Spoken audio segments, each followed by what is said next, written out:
there, we're working on Unit 4 on lines. This is our notes from day 2, and we're going to talk about slope-intercept form. So first I just want to remind you that we are talking about linear functions as we are talking through these notes.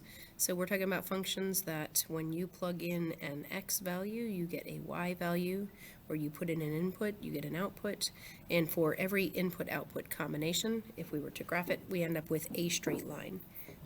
Our most basic linear function is this function y equals x. And in this case, we have a slope of 1, so we go up 1 over 1, and our y-intercept is at 0, so we're going right through the origin. So this is our most basic linear function. If I'm talking about a family of functions, I might change where I cross the y-axis, so I might change my y-intercept, or I might change the slope or something like that. All right, so we're going to talk about slope-intercept form today, and what we need in order to write a line equation in slope-intercept form is we need a slope and we need an intercept. As long as we have those two items, we can write the equation that represents our line. Okay, so don't forget, we've been working with slope. It's change in y over change in x, and the b is the y-intercept, so it is the point where we cross the y-axis. Also, that means that x has to equal 0.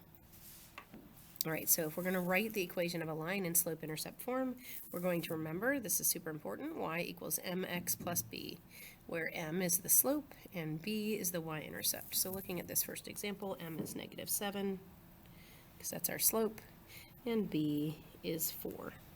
So if my equation is going to be y equals mx plus b, I'm going to just plug in my m and my b. Y equals -7x plus 4.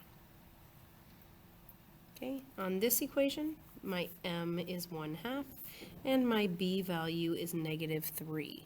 So I could write this as y equals 1/2 x plus -3, because that is technically what's happening, but we prefer to write this as y equals 1/2 x minus 3. That's the better way to write that.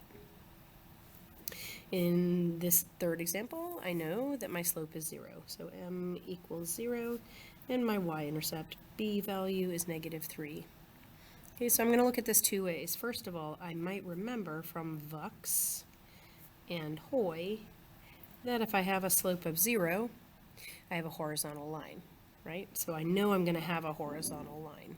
But I can also write this equation, y equals 0x minus 3, and 0x is just 0, so I can write that as y equals -3. And that makes sense with Hoy, because if I have a horizontal line, I have a 0 slope, and I know y equals some number. So in this case, y equals -3.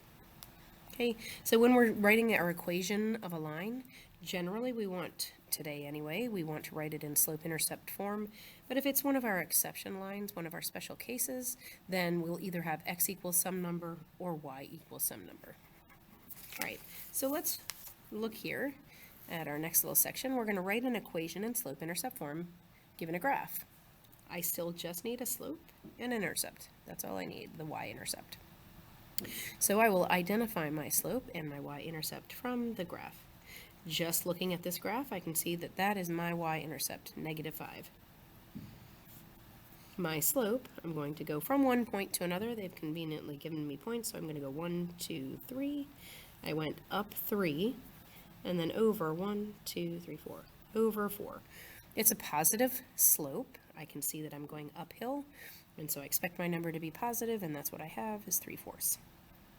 If I would like to write this equation, I'm going to say y equals 3/4 x minus 5. Okay, we're going to skip this and come back to it a little bit later. And the reason I want to do that is right now, if I look at that y-intercept, I don't know if that's -2.1 or -2.2 or -2.3. I'm not sure. And so I'm going to come back and we're going to find the equation for this line a different way. Okay, so just skip that one for now, but we'll come back to it. All right, my last line here, I notice right away that it's a negative slope, so I want to make sure I put a negative number. I'm going to pick any 2 points that I'm comfortable working with. Those look pretty good.